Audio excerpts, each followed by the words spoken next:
Hello, everyone. I'm PG the Kangaroo. Welcome to PGK's Future Builders Universe with Sim Barrister, future attorney at law, featuring Abigail, Abby, sales. Let me ask you something. What is a rule? And why do we need them? One afternoon, Sim Barrister and Abby Sales were playing in the backyard. Sim was explaining how his airplane should fly. Abby listened, then said calmly, "That's not how it works." Sim thought carefully. Abby crossed her arms. They weren't arguing, but something was off. They were trying to do the same thing, but they didn't have a shared way to do it. And that's when Sim realized something important.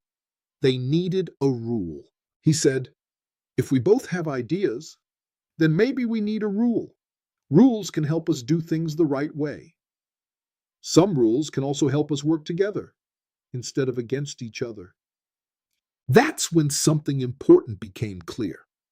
Rules are not just about telling people what to do. Rules are tools. They help people solve problems. They help people work together. They help people move forward without confusion. Even leaders use rules to guide decisions. So here's the real question. What kind of rule would help Sim and Abby work together better? Share this if you believe future leaders should be introduced to powerful skills and careers early. And subscribe. To learn more about Sim Barrister, scan the QR code or click the link below.